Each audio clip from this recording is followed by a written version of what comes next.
Hey everyone, I am Kate Volman and I am so excited to be joined by Chris Brogan.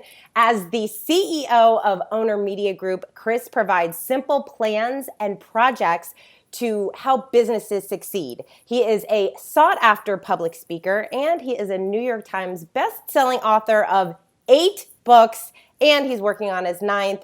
I'm so excited to talk to you, Chris. Kate, I'm thrilled to be here. Thanks for having me on. So, Chris, I've known you I've been following you online for years, and I actually had an opportunity to interview you when your book, The Freak Shall Inherit the Earth, came out. And then I got to meet you in person at Inbound last year, which was really fun. And Yeah. you have this really awesome, you've created this really unique voice. You're one of the most authentic, real, just awesome marketers and entrepreneurs in like online today. I feel like you really speak to your audience, and for so many companies that are looking to kind of generate more traffic and they're all over online and they think they have this like whole world of internet and online marketing. How do you do that? How do you identify so much, and how have you been able to really create this great way to communicate with exactly your target market? So let's start with language, because one of the things that I do a lot different than other people is I never think of them as my audience. I think of them as a community that I serve. So that right there changes the dynamic, because if I think of them as the community I serve, my job is to be helpful to them, not be like, hey, look at me, look at me. So when there's a lot of people around me all saying, look at me, I'm the only one standing over in the corner going, look what I got for you. I figured something out here. You want some? And they go, yeah. So that's one right away. The other is that I never think of it as sort of a target audience. I think of it as talking to one person, and I'm just really good at doing that to 100,000 or more at a time. And the reason that I go for that is that I stole this. Tony Khan, who is a local Boston area public guy, radio guy, said that when he recorded interviews and whatnot, the official Tony Khan sound was that he was talking to someone that he loved dearly, maybe over coffee or something, and he was trying to explain something to them that he thought was really important and that might help them.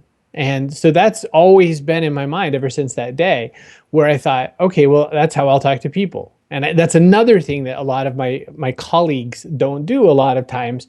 They talk a lot more in, pizzazz, and we can generate traffic and unlimited success, and and that's not how people talk. And, the real truth is, when you meet me anywhere, I come out of a bathroom and someone says, hey, Chris, thank God I washed my hands. That's the first thought I have. The second is, you're going to get the same guy you get on stage, only a little quieter, right? So that's Kate, something that anyone could do. And the phrase authentic usually kind of weirds me out, because it's one of those words you can't use on yourself. Like, you can't say you're classy, you can't say you're a genius or anything. And authentic's that way.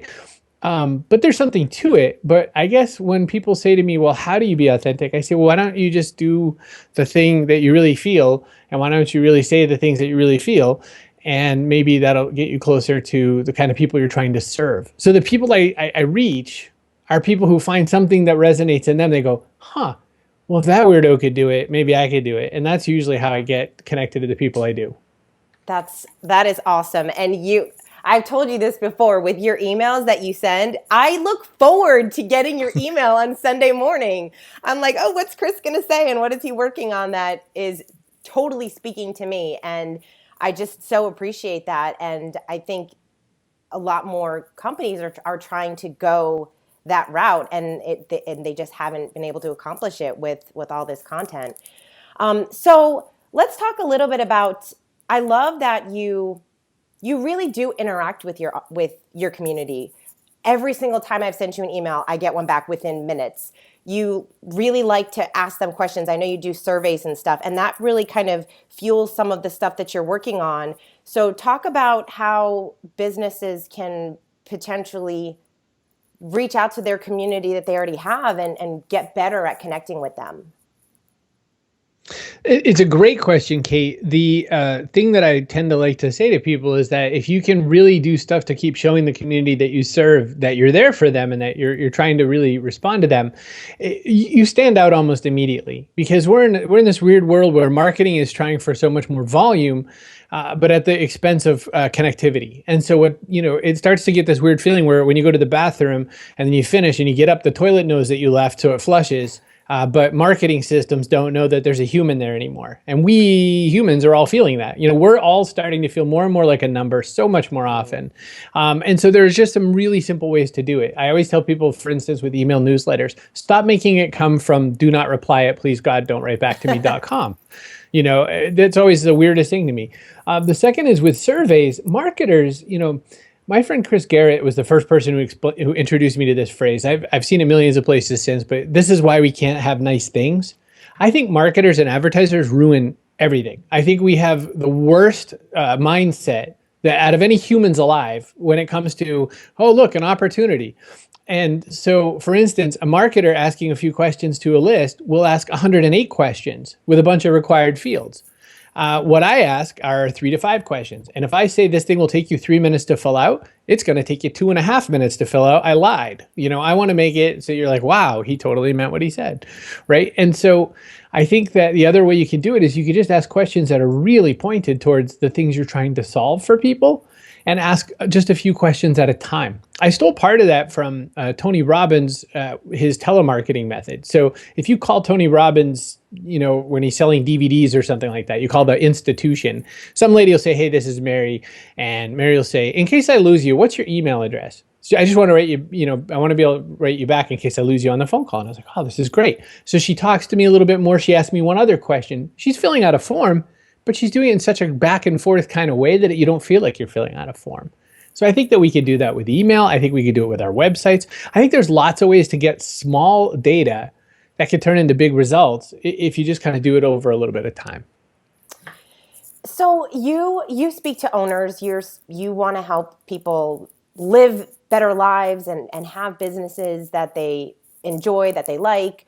So do you have like one specific question that you get asked all the time that people are always asking you, emailing you or wanting to talk to you about that you're like, oh my gosh, stop asking me this question? That's a good question. I think in the category of things that sort of frustrate me, I guess, I am always amazed how many people think that it's supposed to work like in a few months. Like I built a website, I started typing, where's all the people? And I always tell people it took me 8 years to get my first 100 readers. So first off, there just weren't many people blogging when I started in 1998. But second off, there was a long time before I figured out what people wanted. It was a long time before I figured out how I could be more, responsive to people. And we tend to all want things right away. And someone will say, well, I just launched the site. I need 10,000 a month. How am I going to get there? And I can help people find their way to 10,000 a month, but it's going to take a little bit of work because, that's like wandering into a party where you know absolutely nobody and turning to the person to the right and saying, I'd love $2,500. You got $2,500 in your pocket? The person might, but I'm pretty sure they're not going to give it to you. So you've got to earn it. And I mean, my first book with Julian Smith was Trust Agents. It was about earning and building reputation and trust. In Impact Equation, we revisited the trust equation, which we stole from my buddies Charlie and David. So Charlie Green and David Meister, we basically were trying to explain to people that you just can't, there's a couple billion websites out there. You just can't, put your hand out and say, I can't wait for your PayPal information, and I guess no one's ever going online going, man, I really can't wait to spend some loot. They're all trying to solve something. They're trying to figure out what's going to go on for them. Amazon had their Prime Day. When you go on there, it was a bunch of weird, disparate things that you didn't figure out you needed, except for the really huge screen TV. I guess some people needed that. I think that our world, Kate, is built around a lot of people trying to say what they're selling.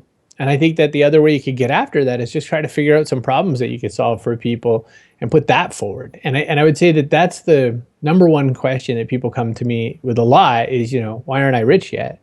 And I always say the same thing. It's because you're just not serving people very well yet. Once you get that figured out, people are going to keep coming back for it. I love that. That's awesome. So let's talk about priorities, because I know you talk a lot about you make things so simple where I think, like you talked about, some people, I get overwhelmed. It's like too much content, all of these things I need to be doing. I need to have all the greatest tools, technology, and I just feel like I just don't even know where to begin sometimes. And so that's why obviously you're content resonates with me just because I'm like, oh, it's just simple. Like, what's my goal? And what do I have to do today and tomorrow and this week and this month? So let's talk about how do you recommend people get more clarity on what they're trying to do, set those realistic expectations, not getting rich in a month, and then how do you, figure out those priorities so you can make sure that that happens? It's a great thing to think about. One of the ways we do it is we built something called the 20-minute plan jumpstart. And the idea was really simple there as well, which was what if you took 3 hours of your day broken into three 20-minute blocks, so nine little blocks of 20 minutes each, and assign those to the things that are most important to you. Most people work off a to-do list, but to-do lists are just, random a lot of times. To-do lists are filled with other people's priorities. It's filled with other stuff that maybe does have to get done, but doesn't change your life. And so we figured if you started with your mission, the big overarching thing you intend to do in any given year, your goal, which is sort of, a little bit more driven down part of your mission, which is like, where exactly, what direction am I going? And then you built your what we call a 9 box. If you built those blocks of time into something that lets you work against that, you're going to have a lot more success. Let me see. I'm so glad I didn't look behind me at my whiteboard. A lot of times my kids like to draw dirty things on it. And so, and see if I see them. And I'm like, yeah, that's great. You know how many webinars I've done with male genitalia behind me? Oh my gosh. That's kids. So, there you go. So that's 3 hours broken into three 20-minute slots. So if you decide that one of the things that's really important is you've got to grow your email list, that might mean you've got to write a new blog post. So let's say you're not as fast as me and it takes you 40 minutes to write a blog post. You put 2 20-minute blocks of the word blog. That really says blog. I'm not lying. And then, if you've got to, work on a speech or something like that, maybe that's going to take you an hour. You put that in there. And what goes into those 3 hours is the stuff that's going to move you forward on your most important goals, not your client work, not your to-do work, not anything else besides the most important goals. And if you commit 3 hours a day, that's it, 3 hours, which sounds like a lot to some people and not a lot to others, you can get just so much more done. I far exceed other people's productivity because I'm not into productivity. I'm into success. And success is going after the target instead of going after all the targets. If I give you a water balloon and I give you a whole crowd of people, you can't throw the balloon at all the people, right? You got to pick the one you want to whack with that water balloon. I would look for the one who looks the most smug, I think. I would, that person is so full of themselves and that's who I'd hit, right? But if you aim at 300 people, you're going to hit nobody. Or you're going to splash a few people, but it's not going to be as fun as just wailing on one person. So that's how goals work, right? That's how priorities work. And so I see most people as, trying to throw a bucket instead of trying to throw a water balloon. And it just gets messy and not very effective. So I think that plan is a plan and it works and it's simple. And so I think that's how we tell people to do it. Cool. And when it comes to email lists, I know obviously you grow your email list and you generate, you have that great newsletter that you do every Sunday. How important is it today for companies to have an email list, and what should they be talking about? How can they provide value? What are some steps? First, it's vital. I can think of almost no company that shouldn't have an email list. And there's some variations for e-commerce type companies. It's a little trickier for an e-commerce company. But I would say the same thing that I say to even, people who are just a standalone solo business. You really have to try to talk to a specific person or a specific small group of people. And that might mean segmentation. So most lists have some way to tag or segment or split up the list. And so we say around my company, to automate is human. We use our automation tools to make more human contact, not less. And so, for instance, we will send different messages to people who have given us money before than we will to people who are still kind of kicking tires on whether or not they should be part of us. And so we do that. The other thing is that, with regards to using email, people keep trying to tell us that it's dead. Email marketing isn't dead. Bad email marketing is dead. Speaking to everyone is dead. Writing these, things that look like web pages are dead. If your email comes first, the very first thing I see in my little preview pane is having trouble viewing this, click here to view it in a browser. I immediately know that it's not from someone, it's from an entity. And so I think that we really have to connect. I just bought something from this company called GoRuck, and they sell bags, sort of military style bags, and you could put weights in them. And so I got this email, and it said, "Monster wants to know what you think." And I was like, "Monster, like the headphone company?" So first off, there's like a branding problem. I was like, "Who the crap is Monster?" But this picture comes into my inbox of a dog with these like big gooey eyes, like, "Please tell me what you think." And it's like, write a review about the stupid 30-pound plate. Now, it's a 30-pound metal plate. I mean, if it was broken in half when it came in the mail, I could write something bad about it. But what are you going to write? Yeah, it's about as heavy as it said it would be. I don't know. But I pushed the button because Monster wanted me to do it. Do you get it? So GoRuck, this company, they market it with their damn dog. So you don't have to be a faceless company. You could just put a human in charge. I'm not really recommending that people use mascots per se, but I would say that the other thing with email marketing is you need to make a connection to earn the right. You said, and thank you, you said you like getting my mail on Sunday. The few times ever in the history of that newsletter that it didn't go out, like we had a technical problem or something, our email service provider had a problem, or we were dumb and we scheduled it for Sunday night by mistake or something, we got hundreds of emails saying, "Where's the newsletter?" Oh my gosh. Imagine, I'm a marketer. My job is to sell people things. Imagine hundreds of people going, "Where's the letter where you might sell me something?" That's any company's dream, right? As opposed to just landing in a spam filter or in a folder called "I'll never read you." So I think you have to earn that. And the how of it is just a lot more about connecting, responding, paying attention, giving people a way to write back, and just really realizing that, even if the customer comes second, you should kind of hope your employees come first. Even if the customer comes second, that you really mean that. And it's not the product or the sale that comes second. It's the relationship and the long value over time of that customer. That's so cool. That must have made you feel so good to get emails from people that way. Oh my gosh, that's awesome. It made me feel almost as good as if the letter had actually gone out when it was supposed to. But yes, it was justified to feel a wonderful vindication, to feel like they were anxiously awaiting my crappy newsletter. Yes, anything but crappy. So let's just talk a little bit about social media and how you've used it differently. I mean, you've been doing this a long time. So how have you kind of shifted and used it differently from back then to today? So when I started blogging in 98, I was a mess. And then, around 05, I started getting better. I started podcasting in 05. But all of these tools have all gone through weird, changes, right? So blogging is a lot trickier than it used to be in some ways. People are like abandoning their websites and going to places like Medium or Facebook Notes or LinkedIn. And you could write auxiliary content there, but anytime you're not writing on your site, it's like you're visiting a hotel room and making the mistake of thinking it's your house. So you need to keep your website. The other thing that's changed is that various platforms come and go. Everyone's so excited about Snapchat right now. There's no links in Snapchat. I could give a rat's about it. It's not interesting to me. It's sort of like sprinkles on your cupcake. If there's no cupcake underneath and there's just sprinkles, they're not that tasty, and it takes a lot of them to get somewhere, right? So that's not cool. Twitter has lost so much ground. I loved Twitter when it came out. I was one of the early users. 10,212 was my user number, my user number. And it has lost traction more and more. Like I have 350,000 or so people that follow me there. If I tweet something, 14 to 20 to 60 people might click a link. That's not a lot. My email newsletter is around 36,000, a few thousand, 10,000 sometimes will click a link. So where should I spend my time? Platforms like Facebook continue to just dwarf everything else. There's something to pay attention to, though, in the fact that WhatsApp and Instagram and Messenger and some of these, and like Snapchat, these smaller function tools, these ones that are like, just do this, like Instagram is just take a photo or a small video, etc. There's something to pay attention to there because the world feels so big. And so we have to do something to sort of make it feel smaller.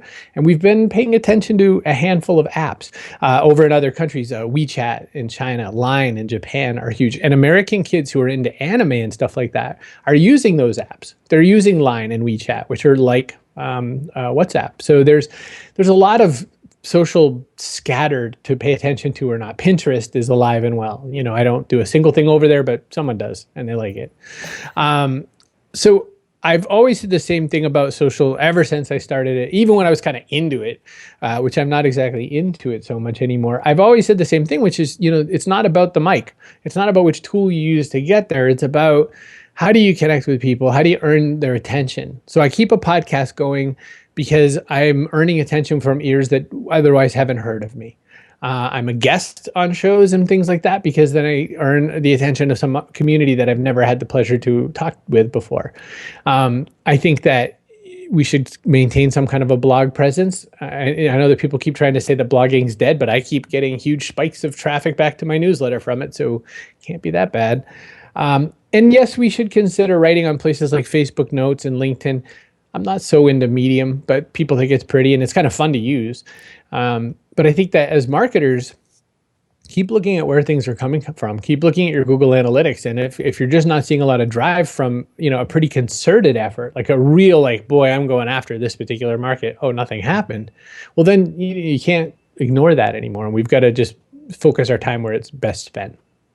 Do you have any recommendations on how people should, or businesses, if for the small business owner that can't be everywhere, that doesn't have staff, what should they be looking at, and how often should they be kind of testing and playing in different spaces above and beyond, like what you just talked about, those core things, your email and your blog, and keeping up with that kind of stuff?